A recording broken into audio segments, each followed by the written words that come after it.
നിങ്ങൾ hair wash ചെയ്യുമ്പോൾ ഒരുപാട് മുടി കൊഴിഞ്ഞു പോകുന്നുണ്ട്. കോംബ് ചെയ്യുമ്പോൾ അതുപോലെ ഒരുപാട് മുടി കൊഴിഞ്ഞു പൊട്ടിയൊക്കെ പോകുന്ന ഒരു അവസ്ഥയിലാണ് നിങ്ങൾ നിൽക്കുന്നതെങ്കിൽ നിങ്ങൾക്ക് മസ്റ്റ് ആയിട്ട് ട്രൈ ചെയ്ത് നോക്കേണ്ട ഒരു ഹെയർ വാഷ് രീതിയാണ് കേട്ടോ. ഇത് കറക്റ്റ് ആയിട്ട് ചെയ്ത് നോക്കുക. ഡ്രൈയും ഫ്രിസി ആയിട്ടുള്ള ഹെയർ നല്ല ഒതുക്കത്തിൽ നിൽക്കാൻ വേണ്ടിയിട്ടും ഹെയർ വാഷ് കഴിഞ്ഞാലും നല്ല സ്മൂത്തനിങ് എഫക്റ്റും കൂടെ തരുന്നതാണിത്. ഹായ് ഹലോ, ഇന്ന് നമ്മൾ സാധാരണ ചെയ്യുന്നതിനെക്കാട്ടും വളരെ വ്യത്യാസമായിട്ടുള്ള രീതിയിലാണ് നമ്മൾ ഇന്നത്തെ ഹെയർ പാക്ക് ചെയ്യാൻ പോകുന്നത്. നിങ്ങൾക്ക് മാക്സിമം ഒരു 5-10 മിനിറ്റിനെ കൊണ്ട് തന്നെ ഈ ഒരു ഹെയർ പാക്ക് നിങ്ങൾക്ക് ഹെയറിൽ വെച്ചിട്ട് വാഷ് ചെയ്ത് കളയാവുന്നതാണ് കേട്ടോ.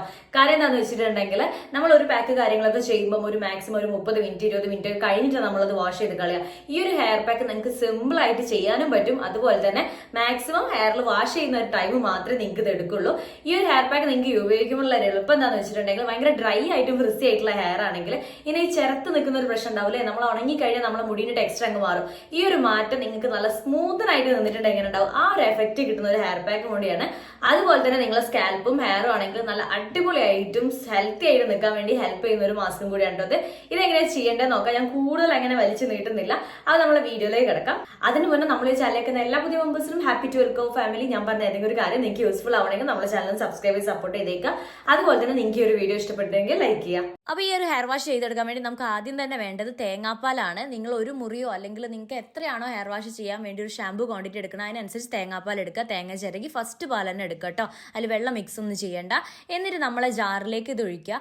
ഇതിൽ നിങ്ങൾ ഒന്നും അഡീഷണൽ ആയിട്ട് ആഡ് ചെയ്യണം. ഞാൻ ഈ പറഞ്ഞ സാധനങ്ങൾ മാത്രം ആഡ് ചെയ്ത് കഴിഞ്ഞാൽ നിങ്ങൾക്ക് നല്ല അടിപൊളിയായിട്ടുള്ള ഒരു ഷാമ്പു ഉണ്ടാക്കി എടുക്കുക. എന്നിട്ട് നമ്മളെ മുടി നല്ല രീതിയിൽ സ്മൂത്ത് ആയിട്ട് കൊണ്ടുനടക്കാനും കഴിയും. അതിലേക്ക് തന്നെ ബ്രൂവോ അല്ലെങ്കിൽ നിങ്ങൾ ഏതെങ്കിലും ഒരു കാപ്പിപ്പൊടി ആഡ് ചെയ്യുക. അതിനുശേഷം നമുക്ക് വേണ്ടത് വിറ്റാമിൻ ഇയുടെ ക്യാപ്സ്യൂളാണ്. വിറ്റാമിൻ ഇയുടെ 2 ക്യാപ്സ്യൂളാണ് ഞാൻ എടുക്കുന്നത്. എൻ്റെ ഹെയർ ക്വാണ്ടിറ്റി അനുസരിച്ചിട്ടാണ്. ഇത് 2 എണ്ണം തന്നെ എടുത്താൽ മതി. കൂടുതലുണ്ടെങ്കിൽ നിങ്ങൾക്ക് വേണമെങ്കിൽ ഒരു 3 എണ്ണം, ഭയങ്കര ഡ്രൈ ആയിട്ടുള്ള ഹെയർ ആണെങ്കിൽ നിങ്ങളൊരു 3 എണ്ണം ഉപയോഗിച്ചോളൂ, കുഴപ്പമൊന്നുമില്ല. അതിലേക്ക് നമുക്ക് ഇനി വേണ്ട ഐറ്റമാണ് നമുക്ക് മെയിൻ ആയിട്ട് നമ്മൾ ഇതിനെ അടിപൊളിയായിട്ട് മാറ്റിയെടുക്കാൻ പോണേ. ഇത് ശരിക്കും ഒരു കെമിക്കൽ ഷാമ്പു തന്നെയാണ്. ക്ലിനിക് പ്ലസിൻ്റെയാണ്. നമ്മൾ നോർമലായിട്ട് 1 രൂപയ്ക്ക് ഉപയോഗിക്കുന്നതാണ്. പക്ഷേ ഇത് ഉപയോഗിച്ച് മുടി കൊഴിഞ്ഞു പോകും, അങ്ങനത്തെ പ്രശ്നങ്ങളൊന്നും ഉണ്ടാവുന്നൊന്നുമില്ല. പക്ഷേ ഇതൊരു കെമിക്കൽ ഷാമ്പു ആണ്. അപ്പോൾ നമ്മൾ ഇത് വെച്ചിട്ടാണ് ചെയ്യുന്നത്. നിങ്ങൾക്ക് ഏത് ഷാമ്പു ആണുള്ളത് അത് വെച്ചിട്ട് നിങ്ങൾക്ക് ചെയ്യാം കേട്ടോ. ഒരു പാക്കറ്റ് മാത്രം എടുത്താൽ മതി. ഭയങ്കരമായിട്ടൊന്നും എടുക്കൊന്നും വേണ്ട, ഒരൊറ്റ പാക്കറ്റ് എടുത്താൽ മതി. അത് നല്ല രീതിയിൽ അതിലേക്ക് ആക്കിയിട്ട് മിക്സിയിലിട്ട് നല്ലോണം അങ്ങ് പതപ്പിച്ചെടുക്കുക. പതപ്പിച്ചെടുക്കുമ്പോൾ കൈ വെച്ച് പതപ്പിച്ച് അത്ര ആവില്ല, അതുകൊണ്ടാണ് നമ്മൾ മിക്സിയിൽ തന്നെ ഇടാൻ പറയുന്നത്. അപ്പോൾ ഇതേപോലെ പതഞ്ഞ് വരും. ഇതാണ് നമ്മളെ ഹെയറിലേക്ക് അപ്ലൈ ചെയ്യേണ്ടത്.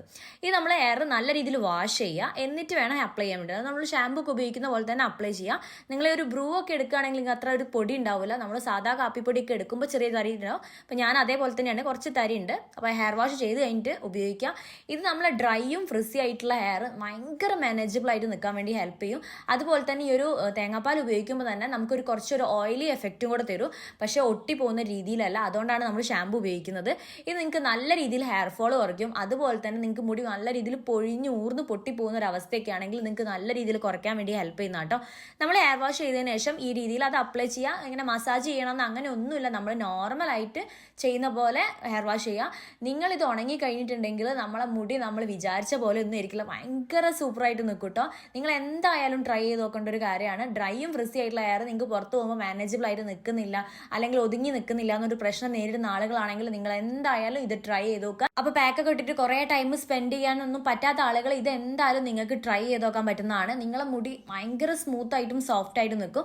സൺഡേക്കാണ് നമ്മൾ ഹെയർ വാഷ് ചെയ്യുന്നതെങ്കിൽ നിങ്ങൾ ഈ രീതിയിൽ എന്തായാലും ചെയ്യാം. പിന്നെ ഇത് ഞാൻ കണ്ടീഷണർ ഒന്നും അപ്ലൈ ചെയ്യുന്നില്ല. നമ്മൾ കണ്ടീഷണർ ഒന്നും അപ്ലൈ ചെയ്യേണ്ട ഒരു ആവശ്യമില്ല. തേങ്ങാപ്പാൽ ഉപയോഗിച്ചുകൊണ്ട് തന്നെ ഭയങ്കര സ്മൂത്ത് ആയിട്ടാണ് നമ്മളെ മുടി നിൽക്കുക. ഭയങ്കര പാറി പറന്ന് ചകിരി നിൽക്കുന്ന പോലെ ഒന്നും നിൽക്കൂല. അപ്പോൾ നിങ്ങൾ എന്തായാലും ഇത് ട്രൈ ചെയ്ത് നോക്കുക. അതിനുശേഷം നമ്മൾ നല്ല രീതിയിൽ വാഷ് ചെയ്ത് കളഞ്ഞിട്ട് ഉണക്കിയെടുക്കുമ്പോൾ പറഞ്ഞാൽ നമ്മളെ തോർത്ത് നല്ല ഒരള്ള തോർത്തൊന്നും എടുക്കരുത്. ഞാൻ പറഞ്ഞിട്ടുണ്ട്, മൈക്രോ ഫൈബറിൻ്റെ ക്ലോത്ത് കിട്ടുകയാണെങ്കിൽ അത് എടുക്കുക. ഞാൻ അത് ഉപയോഗിച്ചിട്ടാണ് തോർത്തുന്നത്. അപ്പോൾ ഹെയർ വാഷ് ഒക്കെ ചെയ്ത് ഡ്രൈ ആയി കഴിഞ്ഞാൽ നമ്മളൊരു മുടി ഈ ഒരു രീതിയിൽ ഉണ്ടാവും. കുടുക്കൊക്കെ തീർത്തിട്ട് വേണം നിങ്ങൾ ഹെയർ വാഷ് ചെയ്യാൻ വേണ്ടിയിട്ട്. അപ്പോൾ ഭയങ്കര സിംഗിളായിട്ട് നമ്മൾ ഓരോ കേളും വിട്ട് നിന്നിട്ട് നല്ല ഒരു ബുഷായിട്ട് നിൽക്കുന്ന പോലെ തോന്നും. നിങ്ങളൊരു ഭയങ്കര ഡ്രൈ ആയിട്ടൊന്നുമല്ല, ഭയങ്കര സ്മൂത്തായിട്ട് നിങ്ങളൊരു പാർലറിലൊക്കെ പോയിട്ട് നമ്മൾ സ്പായൊക്കെ ചെയ്ത് കഴിഞ്ഞിട്ടുണ്ടെങ്കിൽ ഒരു രീതിയുണ്ട്, ആ ലെവലിലാണ് നമ്മളിപ്പോൾ മുടി നിൽക്കുക. ഇതാണെങ്കിൽ നല്ലൊരു പ്രോട്ടീൻ ട്രീറ്റ്മെൻറ്റും കൂടിയാണ് കേട്ടോ നമ്മളെ ഹെയറിന്. ഭയങ്കരമായിട്ട് ഹെയർ ഫോൾ ഉണ്ട് അല്ലെങ്കിൽ ഭയങ്കര ചെറുത്ത് നിൽക്കുകയാണ്, ഒരു ഒതുക്കമില്ലാത്ത മുടിയാണ്, നിങ്ങൾക്ക് മസ്റ്റ് ട്രൈ ആണിത്.